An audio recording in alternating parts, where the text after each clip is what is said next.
जय हिंद दोस्तों, मैं जितेंद्र भारतीय स्वागत करता हूं आपका अपने YouTube channel JS online study में।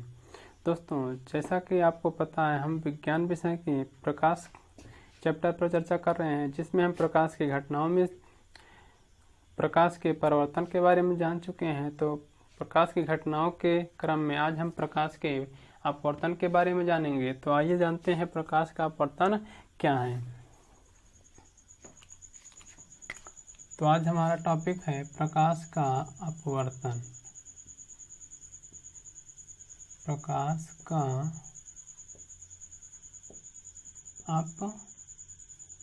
अपवर्तन, जिसे हम कह सकते हैं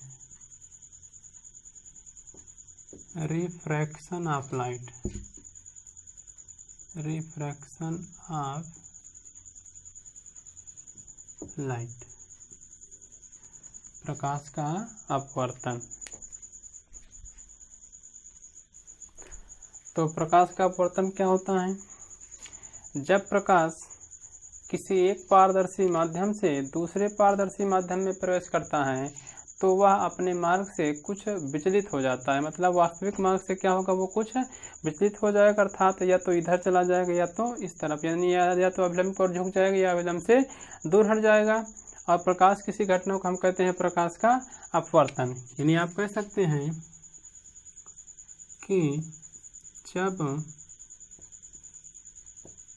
प्रकाश किरण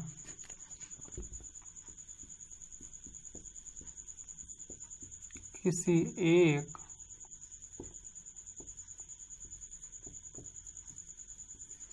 पारदर्शी माध्यम जब प्रकाश किरण किसी एक पारदर्शी माध्यम से दूसरे पारदर्शी माध्यम में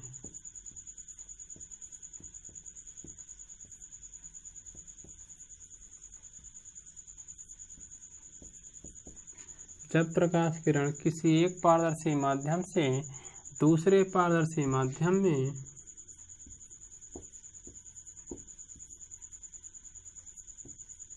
प्रवेश करती है तो वह अपने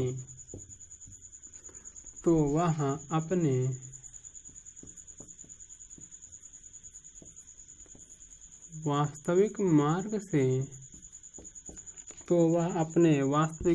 से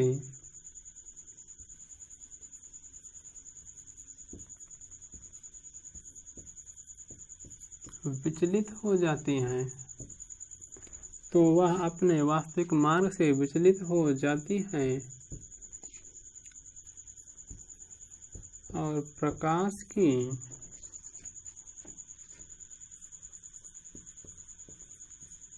इसी घटना को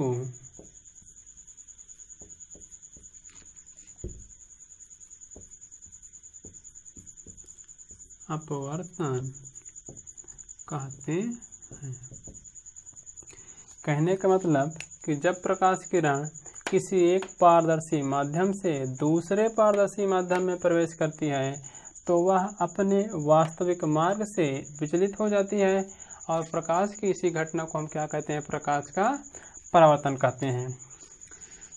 तो माध्यम कितने होते हैं? लास्ट वीडियो हमने चर्चा किया था कि माध्यम कितने होते हैं, दो होते हैं। एक माध्यम होता है सघन और दूसरा माध्यम होता है विरल।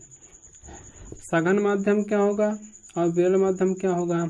तो सघन माध्यम मतलब ऐसा माध्यम जिसके अणु क्या होंगे, पास पास होंगे, अर्थात इसमें क्या होंगे, अणु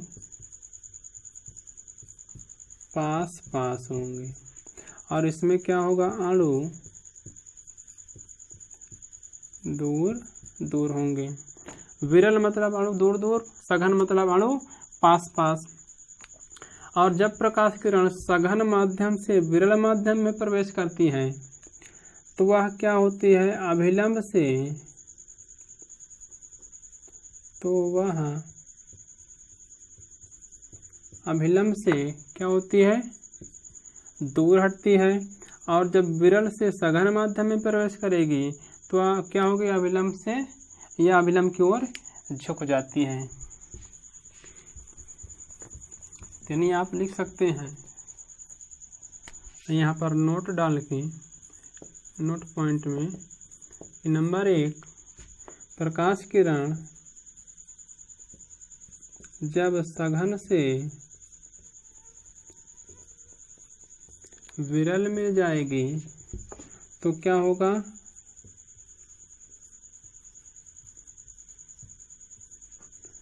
अभिलंब से दूर हटेगी। और दूसरा पॉइंट में आप लिखना है, जब प्रकाश किरण विरल से सघन में जाएगी, कहाँ जाएगी, विरल से सघन में जाएगी, तो अभिलंब से या अभिलंब के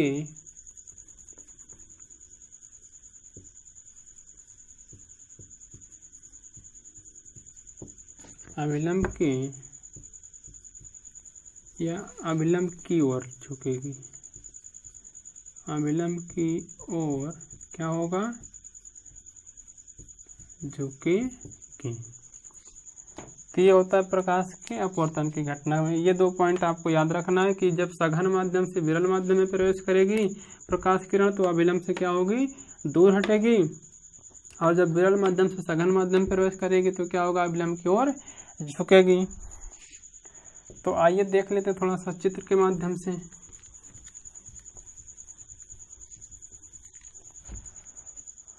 तो कंडीशन नंबर 1 में आप देख सकते हैं, मान लीजिए कि ये कोई सतह है, ऊपर आपका विरल माध्यम है, कौन सा माध्यम, विरल, और नीचे आपका सघन माध्यम है। सघन में आप मान लीजिए कि क्या है, जल है। विरल में आप वायु मान लीजिए। तो परिभाषा आपकी कह रही है कि जब प्रकाश किरण किसी एक पारदर्शी माध्यम से दूसरे पारदर्शी माध्यम में प्रवेश करती है तो क्या होती है, अभिलंब से, तो वह क्या होती है, अपने वास्तविक मार्ग से कुछ विचलित हो जाती है। कहने का मतलब ये कि इसमें आप पहले एक अभिलंब खींच दीजिए, ये रहा आपका अभिलंब। अब प्रकाश किरण मान लीजिए कि यहाँ से ऐसे चलना प्रारंभ की, ये अभी ये कौन सा माध्यम था, विरल माध्यम। अब विरल माध्यम से किसमें प्रवेश करने जा रही है, सघन माध्यम में। तो विरल माध्यम से सघन माध्यम में प्रवेश करने के लिए क्या होगा, उसको जाना था इस प्रकार से, ऐसे। इसका ये वास्तविक मार्ग था। लेकिन विरल से सघन में जाएगी तो अभी अभी आपने देख लिया कि जब विरल माध्यम से सघन माध्यम में जाती है तो प्रकाश किरण क्या होता है, अभिलंब की ओर झुकती है। अर्थात उसको जाना तो सीधा था लेकिन वास्तविक मार्ग से कुछ भटक कर हल्का सा कुछ इस प्रकार चली आती हैं। तो ये हो गया क्या, प्रकाश का अपवर्तन। क्यों, क्योंकि जब प्रकाश किरण किसी एक पारदर्शी माध्यम से दूसरे पारदर्शी माध्यम में प्रवेश करती है तो वह अपने वास्तविक मार्ग से कुछ विचलित हो जाती है, या तो इधर विचलित होगी या तो इधर विचलित होगी। और इसी को हम क्या कहते हैं, प्रकाश का अपवर्तन कहते हैं। जैसे लास्ट वीडियो में आपने देखा था कि आने वाली किरण को हम क्या कहते थे, आपतित किरण। तो यहाँ भी आपका ये क्या होगी, आपतित किरण। और अब वहाँ पर क्या था, परावर्तित हो रही, तो उसको परावर्तित किरण कहते थे। लेकिन यहाँ पर क्या हो रही, अपवर्तित हो रही है, यानी कि नीचे चली आ रही है, तो इसको हम कहेंगे कौन सी किरण,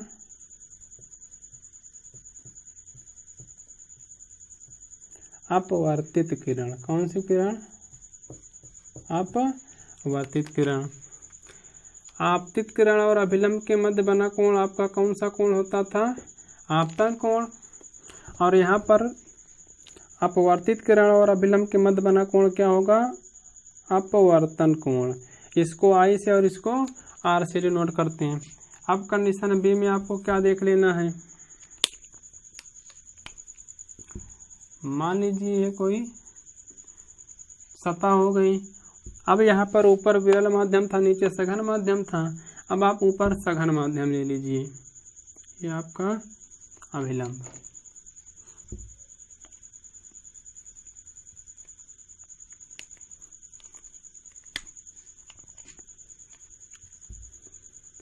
अब ऊपर आपका ये कौन सा माध्यम होगा? सघन माध्यम, लिख लीजिए। ऊपर आपका क्या है? सघन है, और नीचे कौन सा माध्यम है? विरल माध्यम है। तो जब प्रकाश किरण सघन माध्यम से विरल माध्यम में प्रवेश करती हैं, यहाँ पर चूंकि विरल से सघन में आ रहे थे तो क्या हो रही थी? अभिलंब की ओर झुक रही थी। लेकिन जब सघन से विरल में जाएगी, किसमें? सघन से विरल में जाएगी तो अभिलंब से दूर हटेगी। यानी कि क्या होगा? सबसे पहले तो ये वास्तविक मार्ग इसका ये था, जाना तो इसको इस प्रकार से था, लेकिन ये अभिलंब से क्या होगी? थोड़ा सा दूर हट के कुछ इस प्रकार से निकल जाएगी। फिर से आपका ये कौन सी किरण है? आपतित किरण। ये कौन सी किरण है? अपवर्तित किरण। और ये अभिलंब, इनके मध्य बना कोण ये क्या होगा? आपतन कोण। और ये कौन सा कोण होगा? अपवर्तन कोण। तो यहाँ पर आप देख पा रहे हैं कि जब प्रकाश किरण एक माध्यम से दूसरे माध्यम में जा रही है तो अपने वास्तविक मार्ग से क्या हो रही है? विचलित हो रही है, या तो अभिलंब को झुक रही है या तो अभिलंब से दूर जा रही है। तो यहाँ पर एक पॉइंट आपको याद रखना है, चलिए इसको रफ करके लिख दे रहे हैं।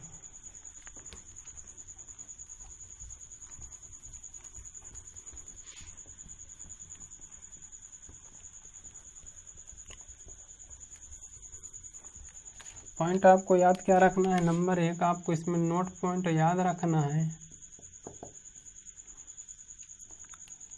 कि सबसे पहले अपवर्तन की घटना के लिए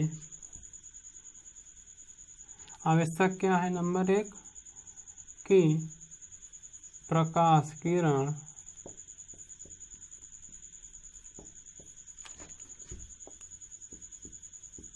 एक पारदर्शी माध्यम से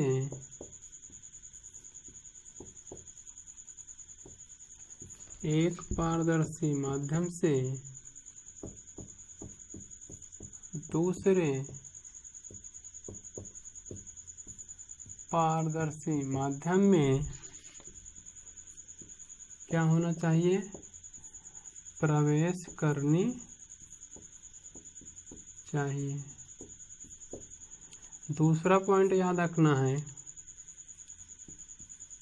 कि आपतन कोण का मान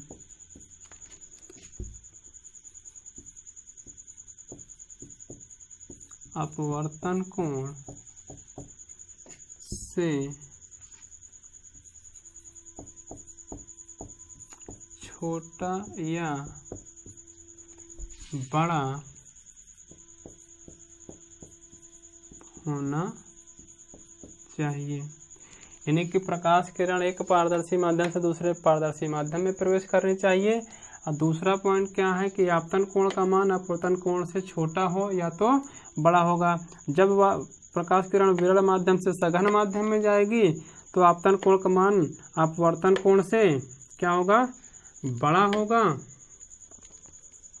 और जब सघन से विरल में जाएगी तो आपतन कोण का मान अपवर्तन कोण से छोटा होगा। तो ये दोनों स्थितियां यहाँ पर जरूरी हैं। तो आइए अपवर्तन के कुछ उदाहरण देख लेते हैं कि कहाँ कहाँ पर अपवर्तन के नियम लागू होते हैं। जैसे परावर्तन का नियम, तो प्रत्येक वस्तुओं को देखने में परावर्तन का नियम लागू होता है। तो ठीक उसी प्रकार इसके भी कुछ सिद्धांत है, कुछ जगह है। तो उदाहरण में आप देख सकते हैं कि नंबर 1 जैसे आप कह सकते हैं तारों का चमकना। तो जो तारे चमकते हैं, लुप लप हमें दिखाई देते हैं कि लाइट आती फिर चली जाती है, तो सब क्या है? अपवर्तन की घटना है। दूसरा नंबर,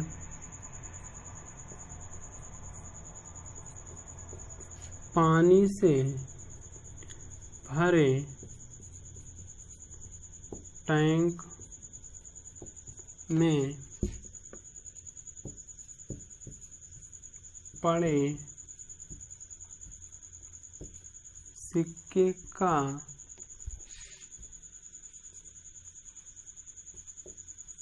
उभरा हुआ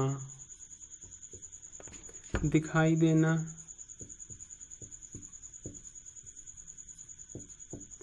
यानी कि जैसे पानी का कोई टैंक या टब है, उसमें पानी भरा हुआ है, यदि उसमें कोई सिक्का पड़ा होता तो आपने देखा होगा, यदि नहीं देखा तो आप देख लीजिएगा कि वह सिक्का क्या होगा, अपने वास्तविक मोटाई से कुछ ज़्यादा मोटा अर्थात उभरा हुआ दिखाई देता है। तो वो भी किस घटना से? प्रकाश के अपवर्तन से। तीसरा पॉइंट, जल से भरे गिलास में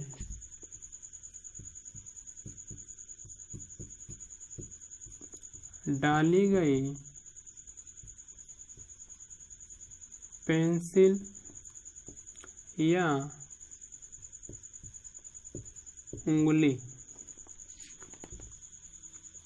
का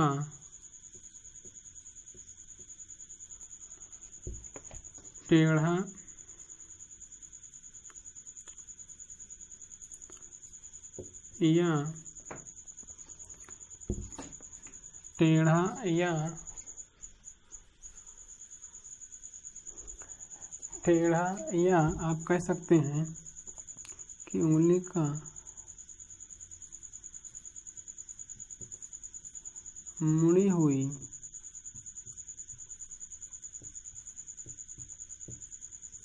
दिखाई देना। यानी कि जैसे आप एक कांच का गिलास लीजिए, उसमें यदि जल डालिए, जल में डालने के बाद यदि उसमें आप पेंसिल ऐसे डालेंगे तो क्या होगा, वो पेंसिल क्या होगा, आप देखेंगे साइड से तो वो क्या होगा, टेढ़ी दिखाई देगी और अपने वास्तविक मोटाई से ज़्यादा मोटी दिखाई देगी। इसी प्रकार आप उंगली में प्रयोग कर सकते हैं। तो परावर्तन के कुछ उदाहरण हो गए। आइए परावर्तन के कुछ नियम होते हैं उसको जान लेते हैं। तो जिस प्रकार अपवर्तन के उदाहरण देख लिया, अब अपवर्तन के कुछ नियम जान लेते हैं। तो जिस प्रकार परावर्तन के 2 नियम होते थे, उसी प्रकार अपवर्तन के भी 2 नियम होते हैं। तो अपवर्तन का पहला नियम क्या है कि आपतित किरण, अपवर्तित किरण और अभिलंब तीनों एक ही तल के आपतन बिंदु पर मिलते हैं। तो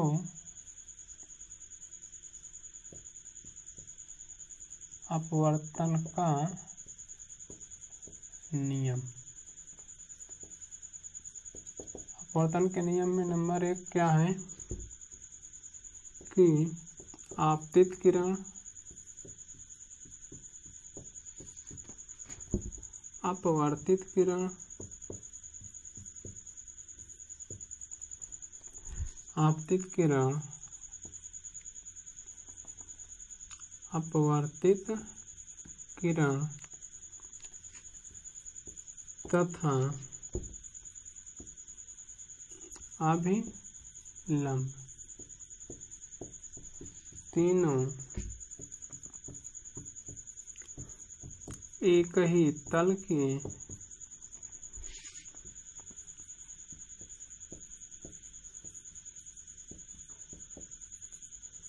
आपतन बिंदु पर मिलते हैं। ये तो रहा पहला नियम। दूसरा इसका महत्वपूर्ण, सबसे ज़्यादा अपवर्तन का दूसरा नियम ही पूछा जाता है। तो दूसरा नियम क्या होता है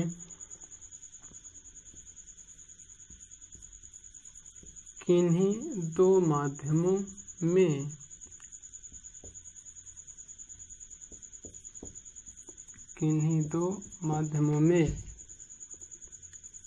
एक ही रंग के किन्हीं 2 माध्यमों में एक ही रंग के प्रकाश के लिए किन्हीं 2 माध्यमों में एक ही रंग के प्रकाश के लिए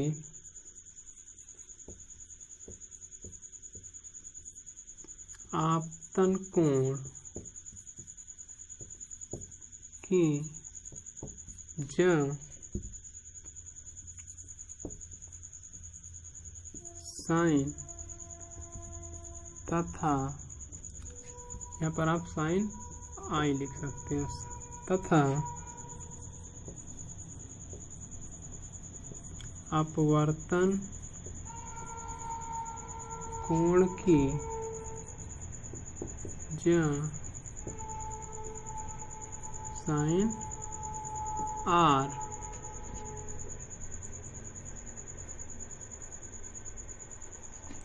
का अनुपात आपतन कोण की ज्या साइन आई तथा अपवर्तन कोण की ज्या साइन आर का अनुपात एक नियतांक होता है। अर्थात आप कह सकते हैं कि sine i upon sine r बराबर म्यू। या तो आप म्यू लिखिए या तो आप स्मॉल एन लिख सकते हैं। ये जहाँ एन बराबर है नियतांक, क्या है? नियतांक है। और साइन आई क्या है? अपवर्तन कोण की ज्या साइन आर, सॉरी साइन आई है आपतन कोण की ज्या साइन आर अपवर्तन कोण की ज्या। तो मित्रों अपवर्तन के दूसरे नियम को हम क्या कहते हैं? स्नेल का नियम कहते हैं। यानी किन्हीं दो माध्यमों में एक ही रंग के प्रकाश के लिए आपतन कोण की ज्या साइन आई तथा अपवर्तन कोण की ज्या साइन आर का अनुपात किसी नियतांक के बराबर होता है या अनुपात एक नियतांक होता है, इसे ही तो आप लिख सकते हैं, इसे ही स्नेल का नियम कहते हैं। यदि आपसे स्नेल का नियम पूछा जाएगा तब भी आपको इसी दूसरे पॉइंट को लिख देना है कि किन्हीं दो माध्यमों में एक ही रंग के प्रकाश के लिए आपतन कोण की ज्या साइन आई तथा अपवर्तन कोण की ज्या साइन आर का अनुपात किसी नियतांक के बराबर होता है या नियतांक होता है। अर्थात sine i upon sine r बराबर में म्यू या एन, जहाँ एन या म्यू क्या है? नियतांक है और इसे हम क्या कहते हैं? स्नेल का नियम कहते हैं।